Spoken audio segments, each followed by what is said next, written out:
हाँ हज़रत मालिक बिन दिनार रहमतुल्लाहि तआला अपने वक़्त के बहुत बड़े सूफी बुजुर्ग हुए हैं। वो मतलब अब ये तो नहीं है कि जो पिंड च 100 घर ने तो 100 के 100 ही मनने वाले ने, भाई को ना मानने वाला भी होता है। वो आपके गांव में एक घर ऐसा भी था जो हज़रत का सिर्फ ना मानने वाला नहीं था, हज़रत का शदीद मुखालिफ था वो घर। वो हुआ क्या, वो हज़रत गुजर रहे थे अपने मुरीदों के साथ, तो उन्होंने अपने गमो गुस्से का इजहार इस तरह किया कि उन्होंने पहले राख इकट्ठी करके रखी हुई थी। जैसे हज़रत गुजरे ना, उन्होंने 100 का दावड़ा हज़रत उत्ते लुद छड़िया। वो हज़रत की पग ख़राब हो गई, दाढ़ी ख़राब हो गई, चेहरा काला हो गया, कपड़े ख़राब। ये देखो जो फिर हुजूर के लिए निकलते हैं, फिर उनके अंदाज इस तरह के होते हैं। उनका लड़ना मरना जीना खाना पीना उठना सिर्फ हुजूर के लिए होता है। जब उनकी अपनी ज़ात की बात आती है वो तो बात ही नहीं करते कोई भी। वो अपनी ज़ात को हुजूर की गुलामी में फना कर चुके होते हैं। वो हज़रत पे राग का गिरना था कि मुरीद आपे से बाहर हो गए। आपने फरमाया भाई चुप करो, सुआ मेरे ते सुटी है। उन्होंने तो तू ही कौन होंगे विच बोलना। उन्होंने कहा हुजूर ताड़े ते नहीं सुटी, साढ़े पीरां ते सुटी है, असी ये कर देंगे ही। वो आपने फरमाया कख भी नहीं करना है। और शुक्र करो मैं ते अग दे लैक सा, सुआ जी गल मुक गई है।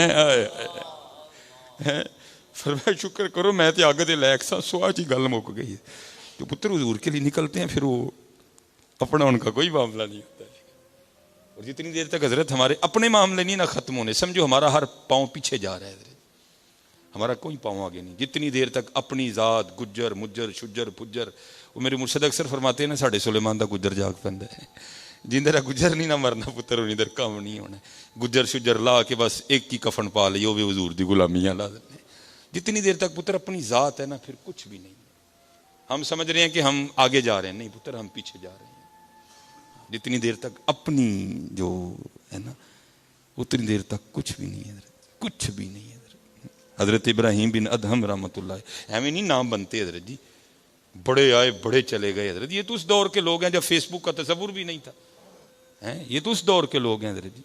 ये इसलिए बड़ा जो है ना, वो लिखा है कि हज़रत खड़े थे तो कुछ सिपाही आ गया, उसने आके ना हज़रत से वो आबादी का पता पूछा। हकीकत वाले लोग थे।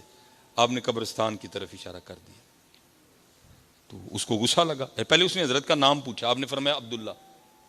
उसने पूछा जी आबादी किधर है, आपने कब्रिस्तान की तरफ इशारा कर दिया। उसको गुस्सा लगा। जो उसने डंडा पकड़ा हुआ था ना, उसने हजरत के सर पे दे मारा।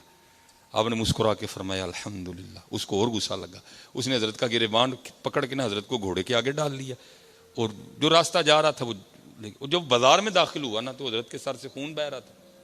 लोगों ने हजरत इब्राहिम बिन अदम को देखा तो सारे जमा हो गए। उसको आपने फरमाया ना मारो इनको, छड़ दो। तो उसे भी पता चला कि आप इब्राहिम बिन अदम हैं, तो वो भी माफ़ी मांगने लग पड़ा। अब देखो हजरत जी कितने बड़े लोग थे वो। और करता है हुजूर, जब मैंने आपसे पूछा है आपका नाम क्या है, तो आपने फिर कहना था ना मेरा नाम इब्राहिम बिन अदहम है, तो आपने अब्दुल्ला क्यों कहा? आपने फरमाया भी यह ना तो मेरे माँ प्यो ने रखे, बाकी तो मैं अब्दुल्ला ही है ना। है दुआ करो नामों की भूख निकल जाए अंदर से।